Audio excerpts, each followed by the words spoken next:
to start, we need to define a bunch of terms with mortgages and real estate and properties and all this stuff. And so there are two types of value to every house. There's market value and assessed value.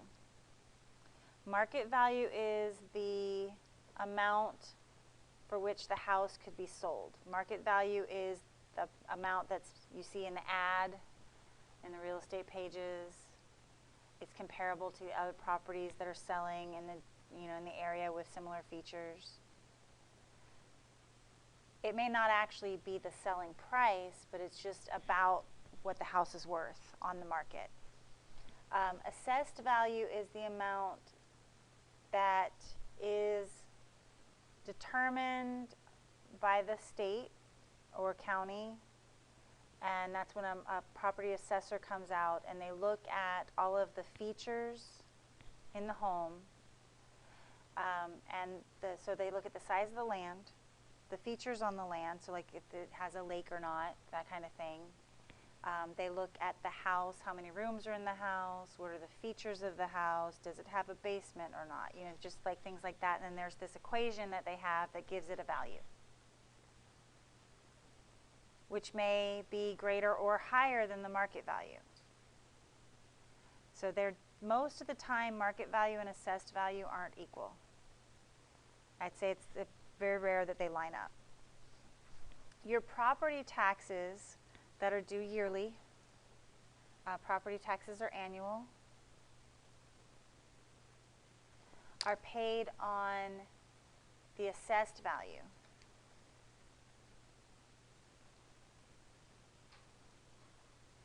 Not market value.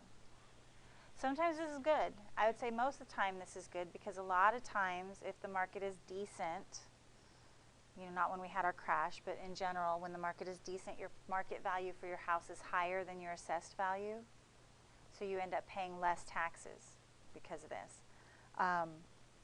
Sometimes that's not the case, like when we had the crash, when assessed values were actually higher than market values, so then you ended up paying property taxes on more than you could sell your house for. So that kind of stunk.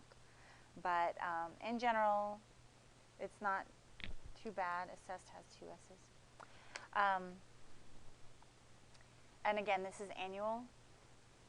You usually know how much it's going to be way, way, way ahead of time. Maybe not to the exact dollar, but real close, and you start planning for it all year and then pay it. Or you can put it in an escrow account. Some mortgages include property taxes in them, and they go into what's called an escrow account. So the mortgage that you're paying puts some money aside for the property taxes and then pays it off at the end of the year. Sort of like a built-in savings. Okay, your down payment is the amount of money that you must pay towards the purchase of the property in order to obtain the loan. Just a good goal is 20%. Does that mean if you have less than 20% you can't get a loan? No. If you have more than 20%, that's awesome, because then you can take out less of a loan. But a nice number to look for your down payment of your house is right around 20%. No down payment, it's very difficult to get a mortgage with no down payment. Okay. Fixed rate versus adjustable rate mortgages. I'm sure you guys have heard those terms and times on TV or in the news, or somebody complaining. They have pros and cons. Your fixed rate mortgage, the interest rate, the APR, and the monthly payment stay the same from the first day you buy the house till the day the house is paid off. No surprises. Nothing happens to it. It's just the same all the way through. An adjustable rate mortgage allows for the mortgage company, the bank or the company, to change your interest rate. Now, the terms have to be set in the agreement. It can be annually, it could be every 5 years, whatever the agreements are, but they can change the interest rate. The interest rate can go up or down. Interest rate changes, your monthly payment changes. It can go up or down. Now, the pro to the fixed rate mortgage It's never going to change. No surprises. You always know exactly what it's going to be. You can budget that beautifully for the next 30 years while you're paying off your house. The pro to the adjustable rate mortgage is if interest rates go down, so does your house payment. However, if interest rates go up, so does your house payment. A lot of people that lost their houses was because of adjustable rate mortgages. The mortgage rate changed and they couldn't afford their house payment anymore. And then they got foreclosed on. So the adjustable rate mortgage is a gamble. Yeah, usually. Some people gamble though because they think the interest rates are going to go down and then their house payment will go down. The problem is you're talking about most mortgages are 25 to 30 years in length. It is impossible to predict what the economy is going to look like 30 years from now. There's no way to know that. That's the gamble. Maybe interest rates will drop down to like 0.5%, and that would be awesome. And you could be laughing at all those people still paying like 5 and 6%, but what if interest rates go up to like 20%? Then all those people paying 5 and 6% are going to be laughing at you. Yeah. No. Okay, foreclosures. A foreclosure occurs when you can't pay your bills, and then the bank repossesses the house, and then they sell it. Usually at auction, usually for not as much as you owe on it, and that means you owe the balance. So not only do you still owe money, you now no longer have a house. Avoid this at all costs. Destroys your credit. You'll never own another house again, possibly. I mean, there's situations where you can, and you end up owing tons and tons and tons of money for a house that you no longer possess. Not good. Very bad. A foreclosure? Yes. It can be put on a bankruptcy.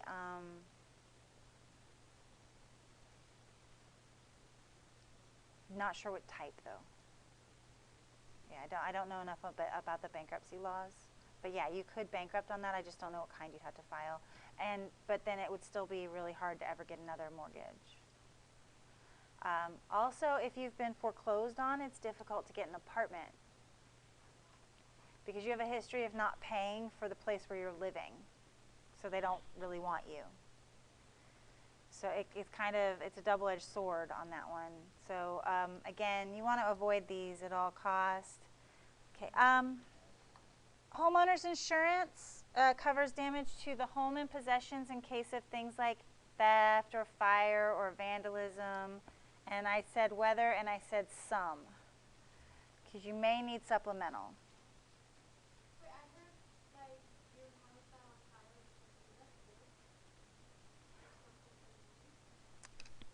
fire. Insurance claims have an insurance adjuster, and the insurance adjuster comes out and determines what is and is not covered by your policy.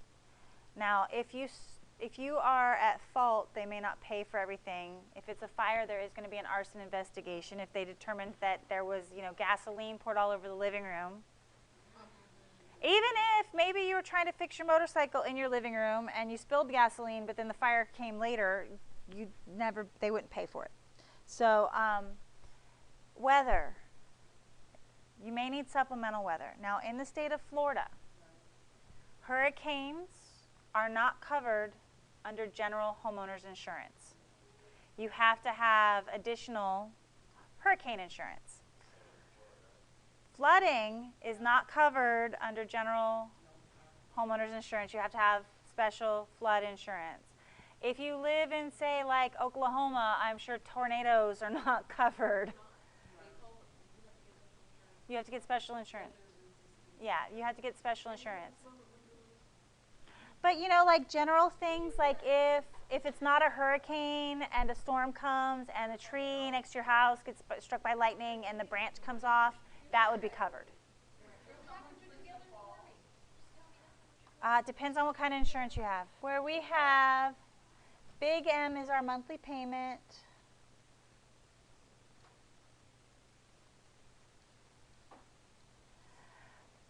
P is the amount we're borrowing. This is our mortgage.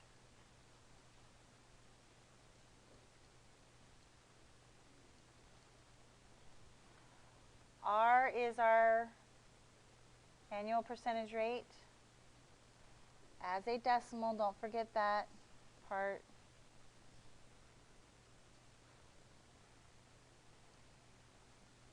And T is time in years. Has to be years. Which we're talking about mortgages. They're all years. There's no such thing as a 6-month mortgage. Even then, I don't really think that they would even do a 6-month mortgage at that point. They'd just be like, why don't you just pay the house off? Okay, you don't use an interest formula to figure out interest on a house. You figure out the monthly payment, multiply it by the total number of payments. So first step is the monthly payment. Then the second step is times the total number of payments. And then from there we subtract the original loan. And that will give us our interest. Okay, so we have Heather wants to buy $190,000 worth of house. So we have $190,000. Her rate, original loan, is 0.064. Divide that by 12. 1 plus 0.064 divided by 12 to the 12 times 30. That's a 0. Ugh. 30. All over 1 plus 0.064. 4 over 12 to the 12 times 30 minus 1. Okay. Who remembers how to do this? I do. Yay. I'm going to do all the point, the divisions first. The 0.064 divided by 12 is going to give me 190,000 times 0.0053 repeating.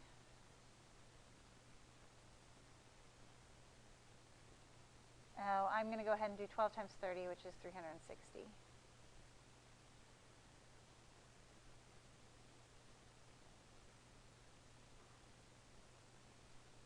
Okay, so I multiply, or add 1.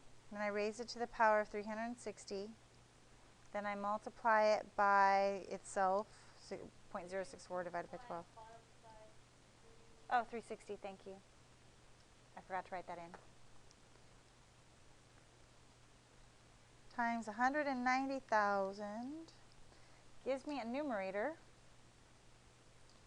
of $6,876.730759. Huh? 360.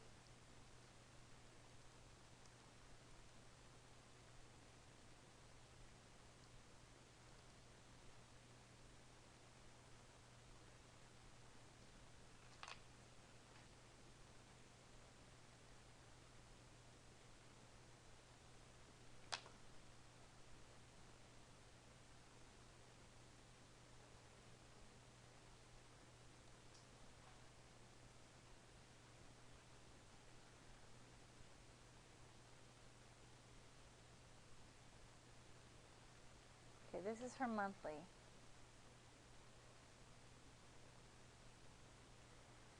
So her monthly mortgage is going to be $1188.46. Next, we have 30 years is equal to 360 payments. Because we have 12 payments a year for 30 years. So we're going to take that $1188.46 and we're going to multiply it by 360.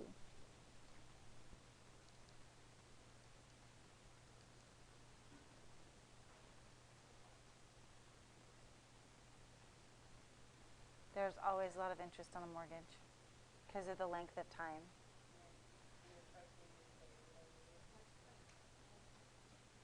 Yes. At today's interest rates, a $400,000 house costs $1.5 to $1.75 million by the time you pay it off.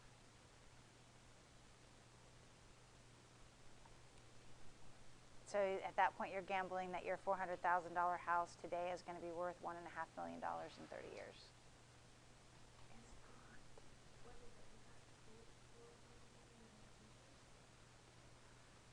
No, I'll tell you about it in a sec. I'm going to take that total payment and I'm going to subtract the original loan.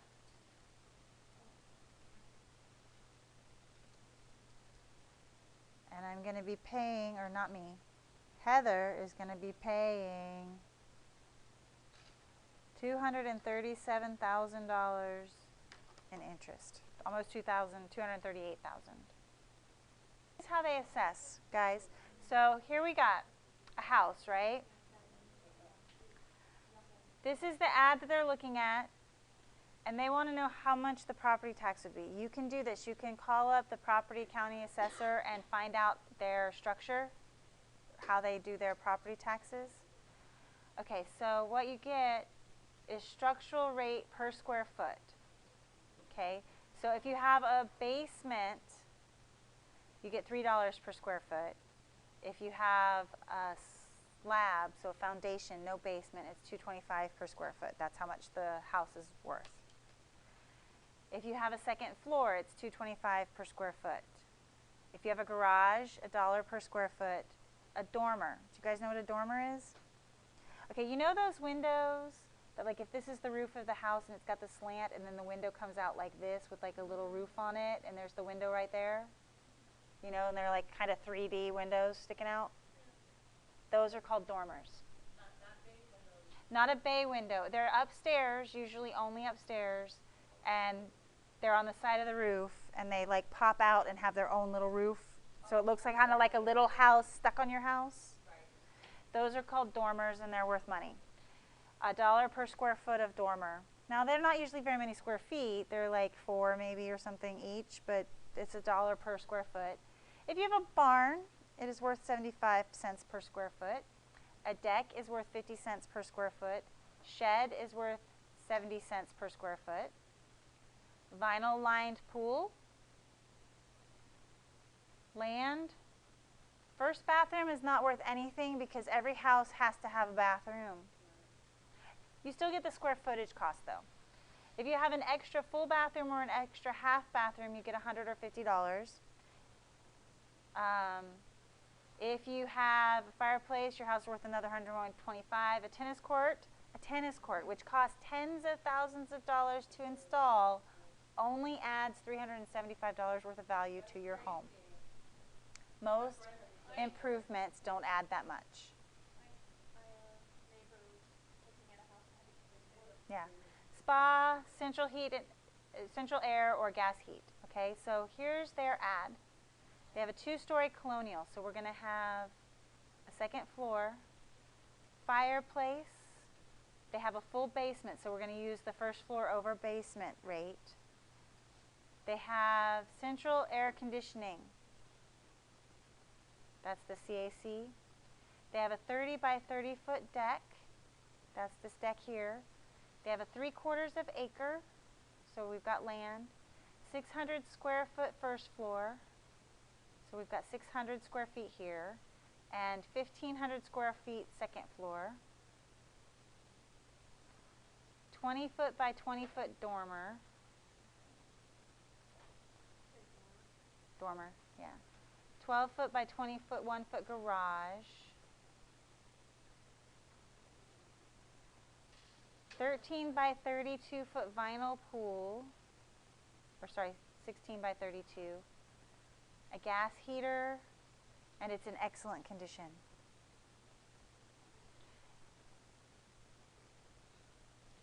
Okay, so first we'll at least get through how much the house is worth. Okay, we've got 600 square feet on the first floor at $3 each. And then I have 1,500 square feet on the second floor at $225. I have a 12 by 21 garage, so I do 12 times 21 times $1. Okay, the dormer's 20 by 20, and that's $1. The deck is 30 by 30. I didn't write that there, sorry. So I have 30 times 30 times 50 cents. The pool is 16 by 32, and that's for 75 cents. The land is $1 per acre. It's 3/4 of an acre, so 3/4 times 1,000. Fireplace is 125. Central air conditioning gives me 200, and gas heat gives me 700.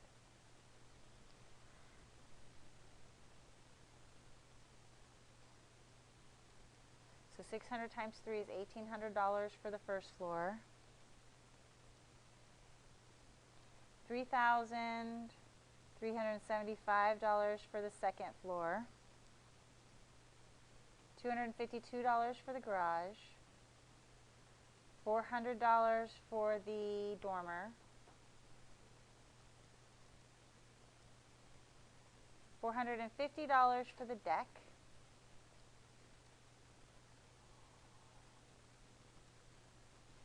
$750 for the acreage. I forgot the pool. $384 for the pool. And then again the fireplace, the air conditioning, and the gas heat. And then you guys can add all those up, and we'll go over the rest of it tomorrow to finish the taxes. The example where we did a mortgage payment, and we did the example where we figured out the property taxes based on the list of stuff that the house had. Did we finish that?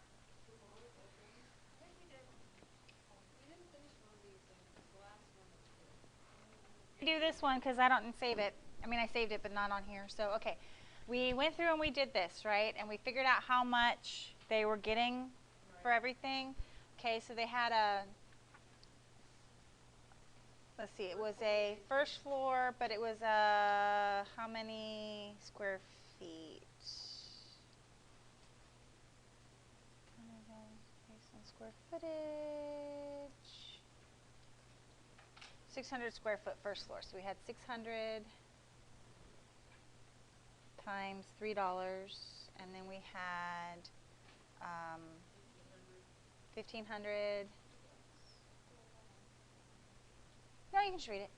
Somebody read it. Times 2.25, and then we had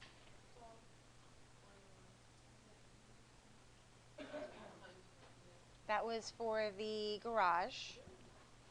And then we had the deck. No, it's not the deck. 20 by 20 foot dormer, right? Then the deck? Not then the deck. 30 by 30 next? Okay, then the deck.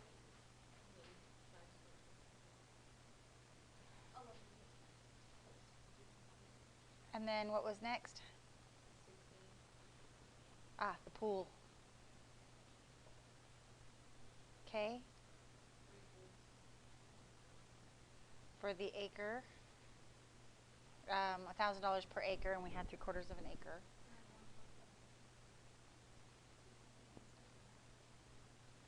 The 125 was for the fireplace, the 200 was for the central air, and the 700 was for the gas, right? Did I actually total these out? So 1,800.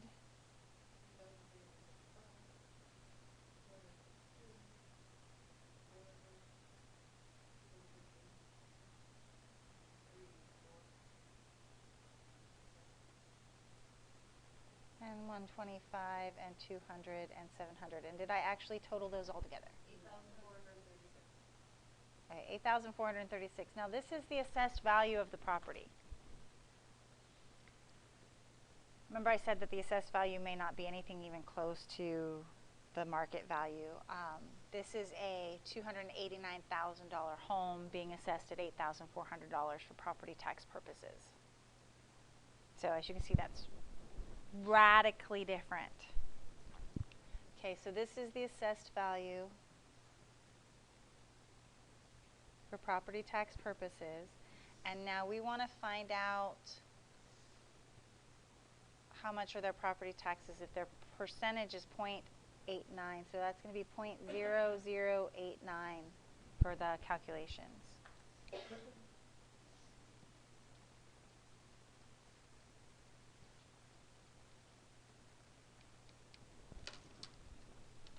Then you do the calculations.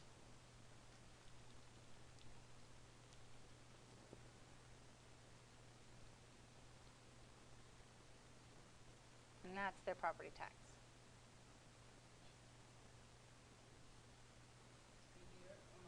A year, annual. I guess you hope for a smaller assessment value. You want a smaller assessment value. You ideally, if the property tax was assessed at $289,000, their annual property tax, oops, 289,000. Their annual property tax would be 2,572, which, to be honest with you, is probably more accurate to what property tax rates actually are. They're usually between 1 and 3,000 a year, depending on the property. They can be less, and they can be much more. It just depends. We've got Kevin and Kathy Macklin have a mortgage with National Trust Bank, and the bank requires that they pay their homeowner's insurance, property tax, and mortgage in one monthly payment. So this is one of those, what that happens is it goes into an account called escrow. So the mortgage payment goes to the bank, and then the property tax and the homeowner's insurance goes into an escrow account and gets paid annually. So it's like sort of like a special savings account for your home. Okay, so we have their monthly mortgage payment is $1,233.56.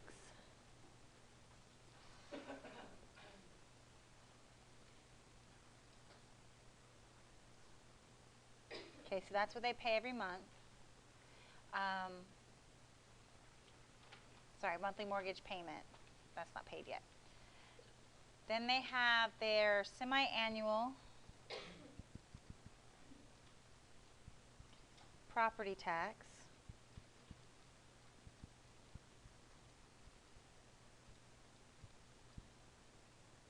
And then they have homeowner's insurance. And that's annual.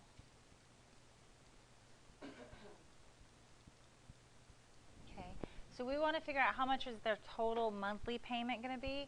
So semi-annual occurs twice a year. So I'm going to divide that by 6. Because it's going to be 6 months and then 6 more months. Does that make sense? Okay, and then homeowners is annual. So to find out how much that is for every month, I'm going to divide it by 12.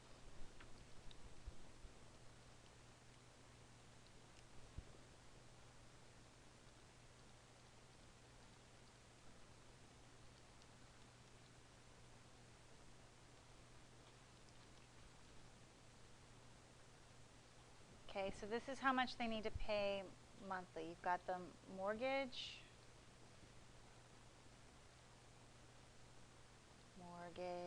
can't spell, that's for the loan. And then you've got the property tax and the homeowner's insurance. So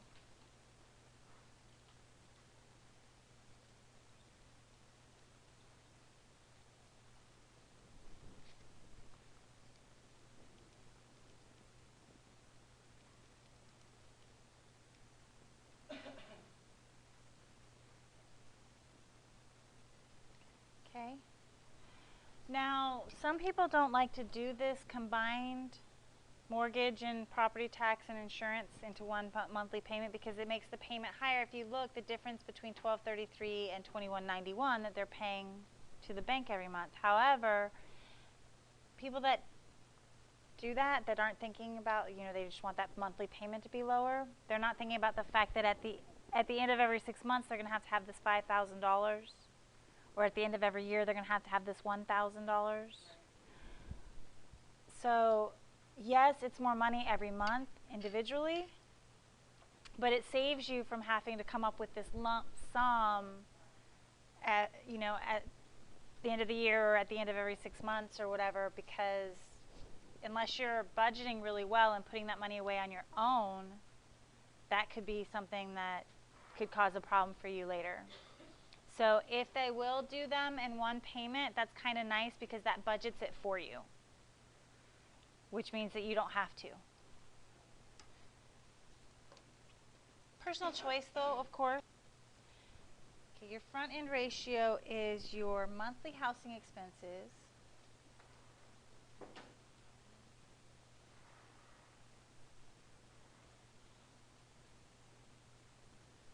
divided by your monthly gross income.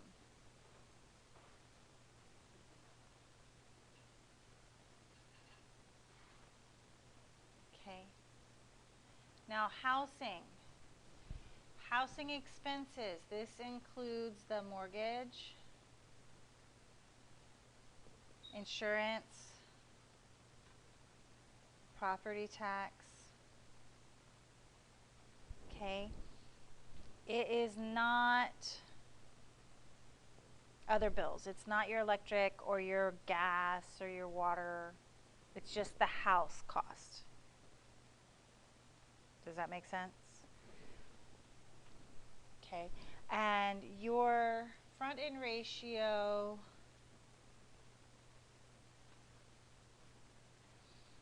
at the time that this book was printed, they were recommending less than 28%.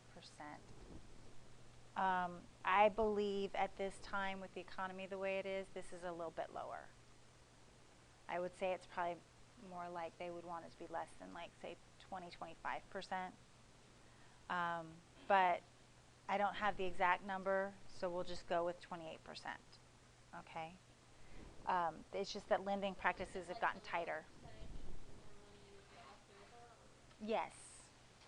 Yeah, your percent, because you're taking your expenses and you're dividing it by your income, so the lower that ratio is, that means your income is higher than your housing expenses. And it may still be up around 28% on the front end, because you have a front end ratio and you have a back end ratio, and so the front end ratio may not have changed, but the back end ratio I know has, and I know that lending practices have gotten a lot tighter than they were before the crash. Like before the market crashed, pretty much anybody could finance any house if you could make the mortgage payment.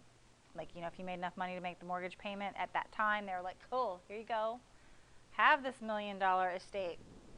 Good luck. It was very loose lending practices, which was part of the problem. So when we're looking at this one, Tom and Lori Courtney are considering, they've got an adjusted gross income of $135,511.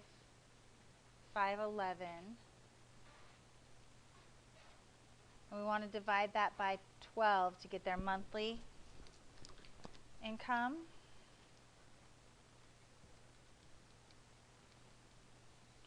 So monthly, the two of them are doing pretty darn well.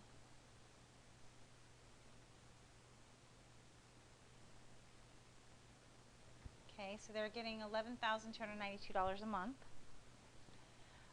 The monthly mortgage payment for the house they want would be $1,233. And then they've got annual property tax of $9,400. So we're going to take that $9,400 and divide it by 12 to get the monthly. And then we have homeowners of $876 per year. So we're going to take that $876 and we're going to divide that by 12 to get the monthly.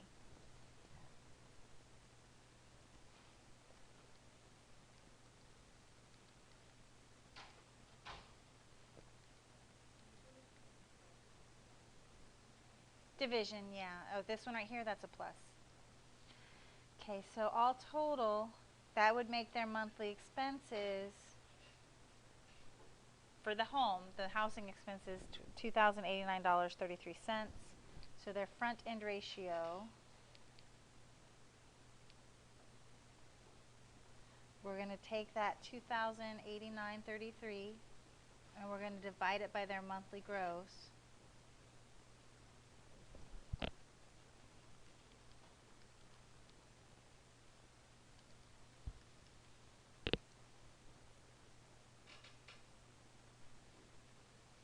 And their front end ratio is 18.5%.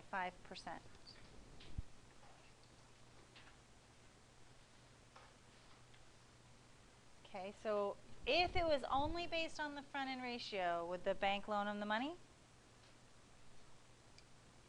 Yes.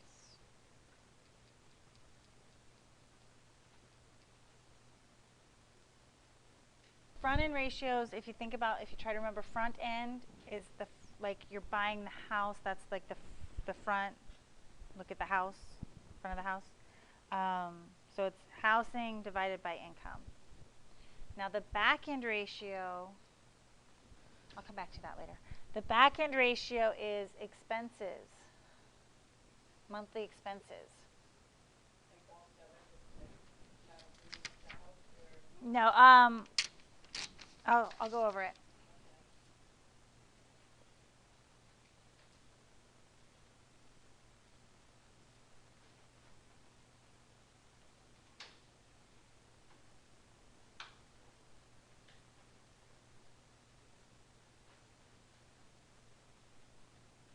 Okay, so your back end ratio is your total expenses, which are your debts.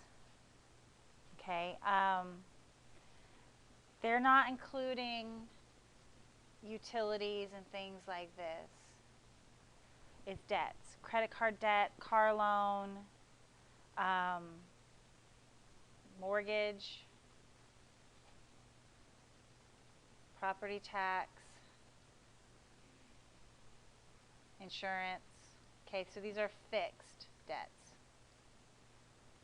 Okay, so not your utilities, not your electricity, not your water bill, not your cable, TV, not internet, not cell phone. Okay, just debt. Basically, the back end ratio is the debt to income ratio. So your monthly bills are not considered to be debts until you don't pay them. So like your electric bill, your phone bill, your internet bill, water bill, rent bill, these are not debts. These are just bills. It's only debt when you don't pay them and then they become debt, yes. Now, loans, credit card, installment plans, these are debt, okay? Now, the back end ratio needs to be less than 36%.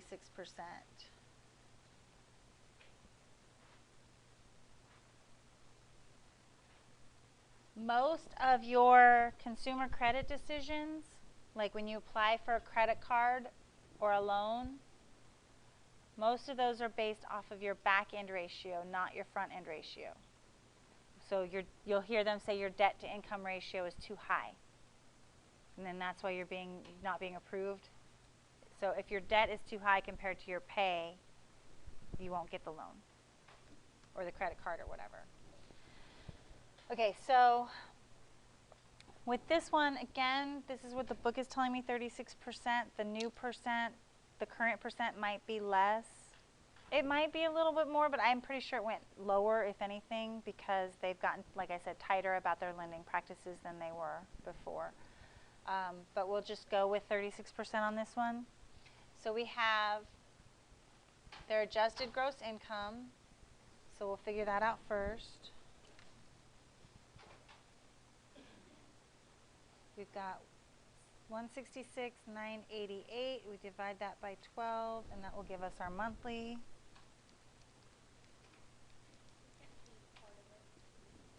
That's just the one. Sorry, I went too far over. Huh? Income. Sorry.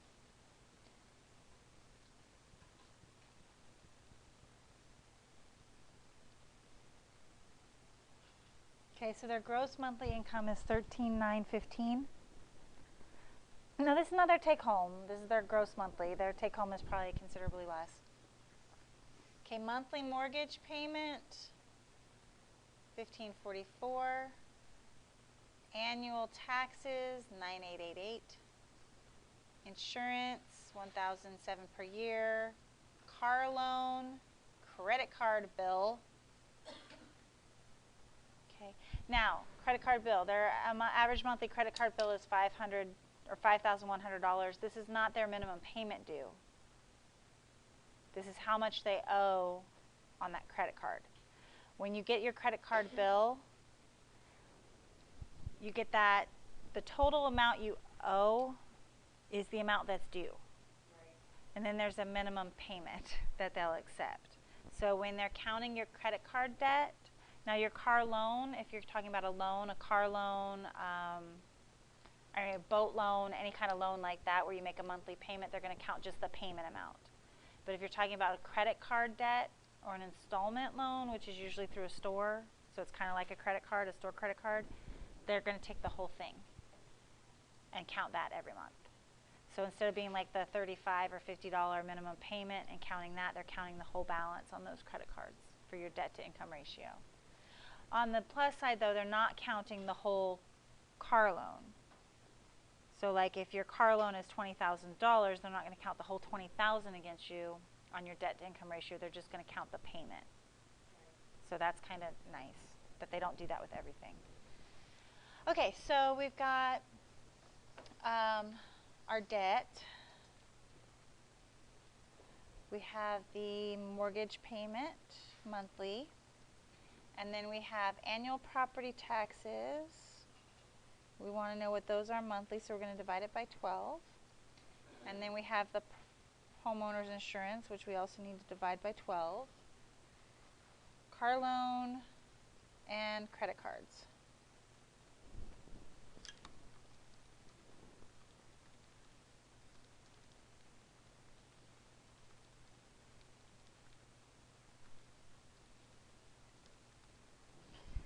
So their debt is $8,061.92.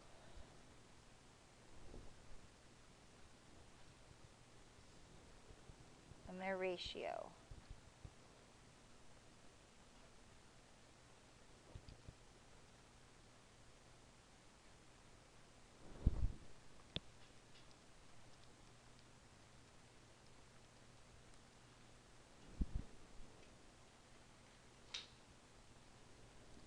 $58.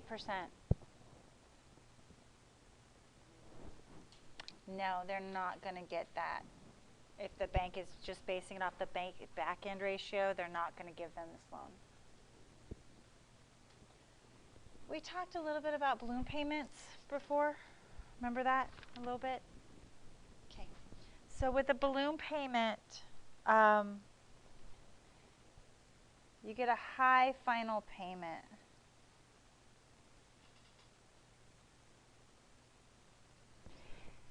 You have low monthly payments. Well, lower. Okay, and what happens is you're paying these lower payments during the course of the mortgage, and then the very last payment is going to be really high. An interest-only balloon mortgage, you pay only interest until the final month.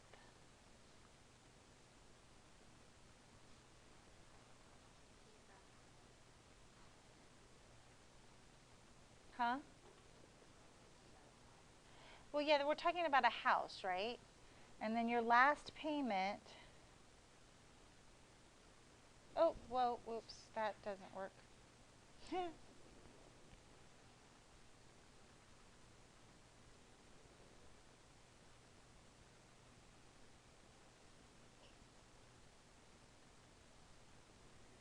Okay, why people do this? Why people take out a balloon loan?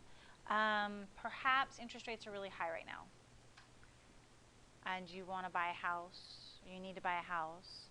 So you might take out an interest-only loan, and you're paying on the interest now while you look for other financing with a lower payment, or a lower interest rate, rather. And that's how you'll pay off that balloon payment, is with the different mortgage, taking out a different mortgage to pay off this mortgage. Some people might do an interest-only loan because they're not planning on staying in the house long enough to pay the whole thing off. They're planning to sell it. It's a gamble on both of those counts, because if you can't sell the house, you still owe the money. And if you can't get another loan, you're going to still owe the money. So it's a gamble. But that's the reasons I think that people might do something like that. In this case, they're taking out a mortgage on a building to open a restaurant. So they're gambling on the success of their restaurant, and that they're going to be able to save up enough money by the restaurant being successful to pay this last big balloon payment. Balloon mortgages are gambling for the most part, I would say. Most of the reasons people do them, they're gambling on something happening, whatever that thing is. So I don't recommend them. Okay, so they're going to take out a 6.1%, 15-year, $300,000 mortgage.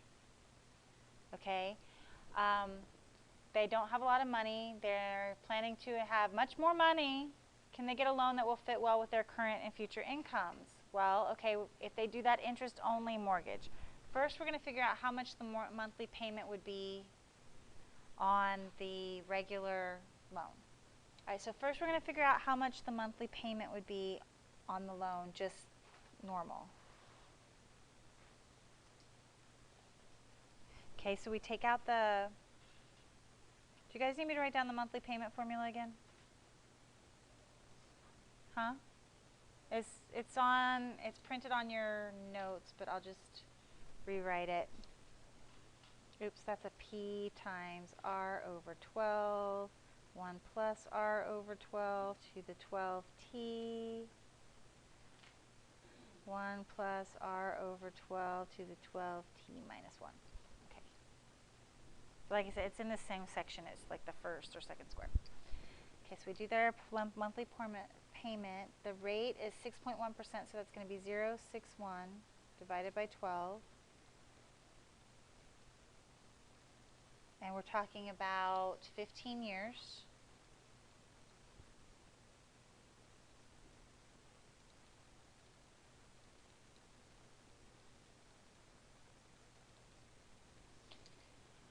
Okay, so first thing I'm going to do is I'm going to figure out what 12 times 15 is.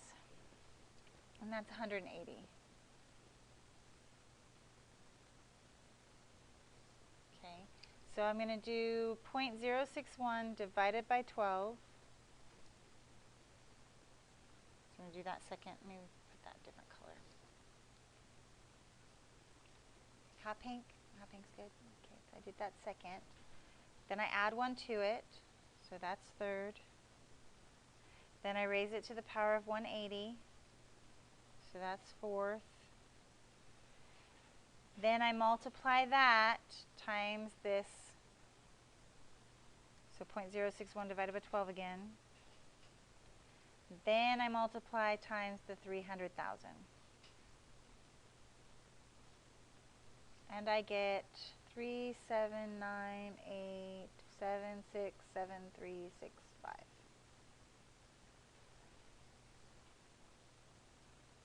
Then I go to my numerator and I divide this. And I add 1 to it. And then I raise it to the power of 180. And then I subtract 1. And I get 1.490994993. And then I divide those.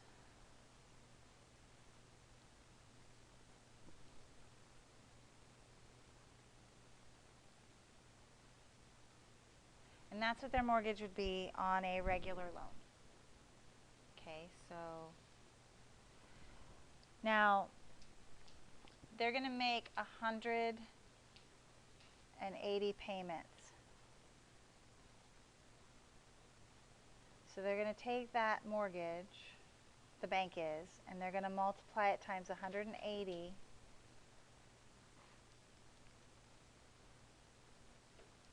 to find out what the total cost of that building is after the loan and the interest.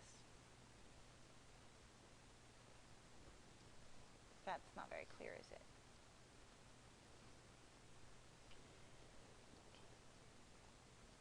458,605.80.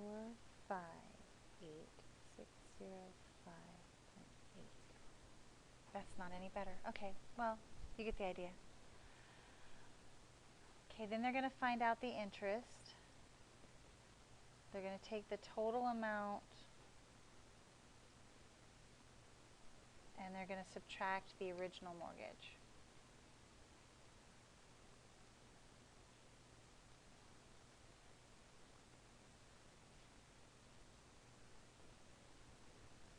Okay, that's the interest.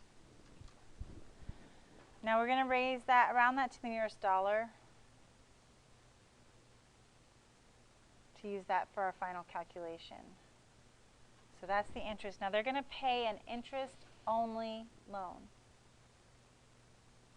at first for the first 179 payments. So they've got 180 payments, right? 179 are interest, and 1 is the principal.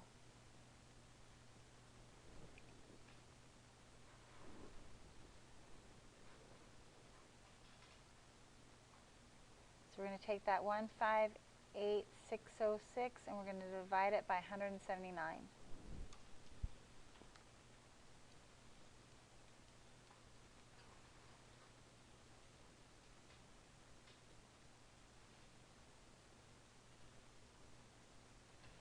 So for 179 payments, they're going to pay $886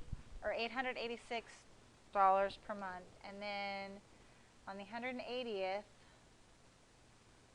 they have to pay $300,000.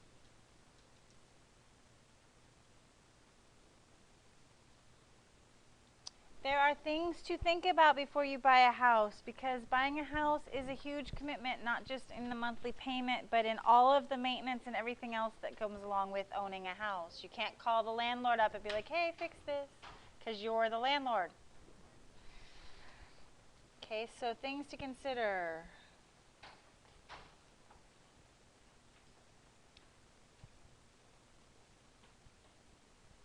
What is the cost of the home? Okay, and this is not just the price. We're talking about all the interest, maintenance.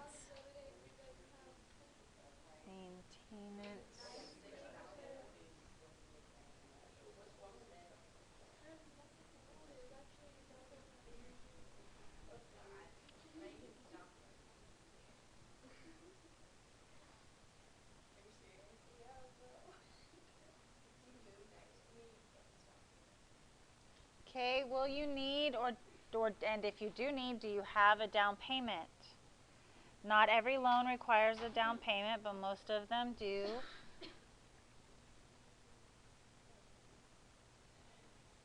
Okay, so you need to figure that out. Like,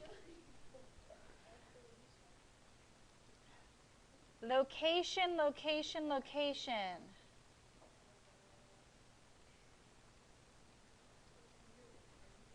Okay, sure, the house might be a really great deal. Do you want to live there? Yeah, you know, like the house might be great, but the neighborhood might be bad. Neighborhood might be great, the house might be bad. House and neighborhood might be great, might be an hour and a half away from work. Do you really want to drive that far every day? You know, these are things you need to take into consideration. Trust me, you have to be really dedicated to where you're living to drive that far every day.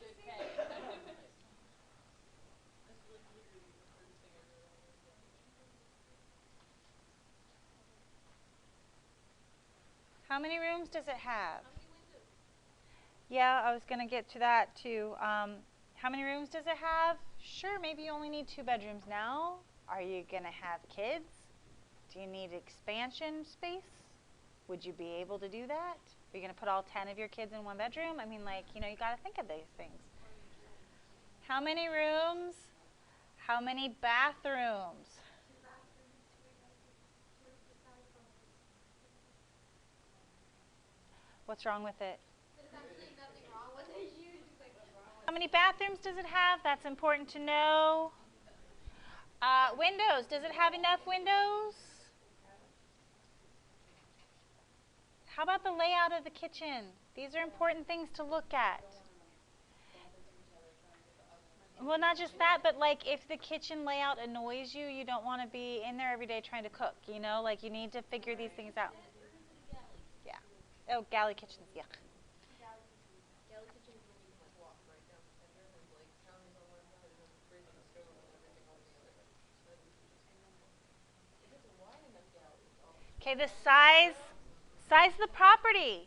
Is it on a 0 property line house? You guys know what a 0 property line house is? Pretty much you could like, if your window's lined up properly, you could like open your window and you could be like, hey, can I borrow a cup of your sugar? And then they could hand you the cup of sugar. Like, I've seen houses like that. yeah. They're really, really close, right? Is it on acreage? They're like on top. Is your yard, Usable acreage. is it usable? Do you even want it to be usable? Maybe you want to have big swampy forest yard. That's cool. But not just that. Guys, let's say you find a great deal and there's like 3 acres and it's awesome. Can you maintain 3 acres? Do you have the time and the energy and the money to maintain the property?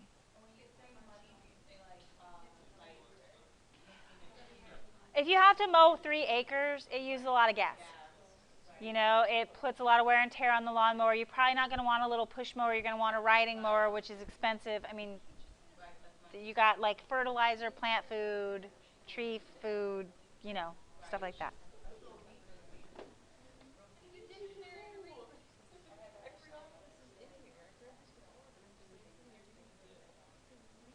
Okay, the condition of the house and the property. Ooh, gosh, that's terrible looking. No, you can't just buy a cow. You can't just buy a goat.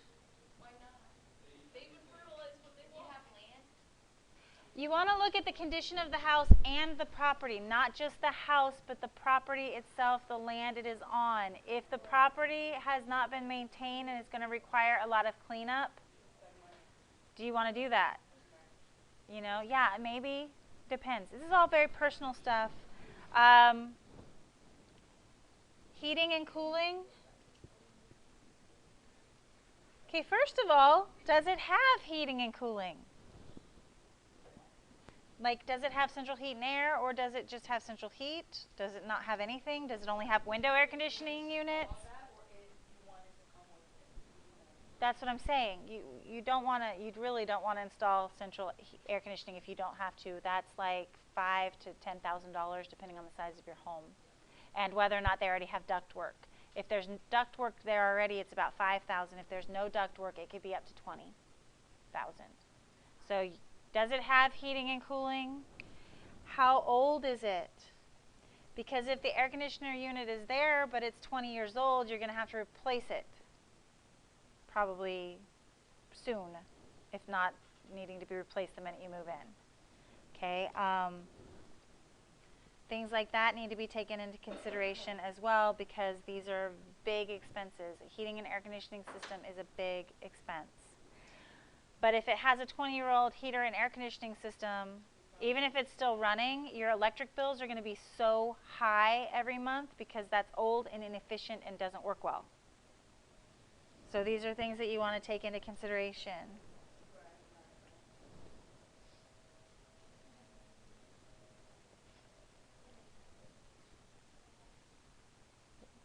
Cost of running the house. How much is the Wow, I can't spell today.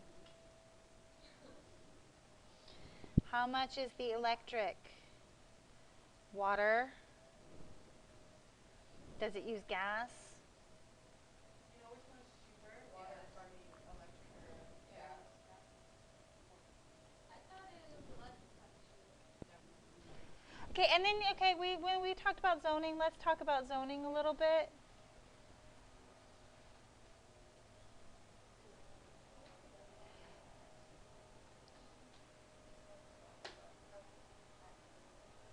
Okay, you guys may not think about this right now because maybe you don't have kids. But even if you think maybe you someday might want to have kids and you go to buy a house, look at the school zones. You don't want your kids being like a really trashy Yeah. schools they are, like blue. Yeah, you know, they might change. Okay, but so even if the school zone is not something that is pertinent to you right now, if you're looking at buying a house is a long-term investment. If you think you might want kids someday, you want to look at the school zoning. Okay, and speaking of wanting to have kids someday, or if you already have kids, sexual predator website. Yeah. Good thing to look at. Okay. I want to live right next door. No, you do not. Also, you want to look at the commercial and agricultural zoning nearby. If there's a pig farm, for example, anywhere near the house, don't move there. Nobody wants to live near that stink. Trust me.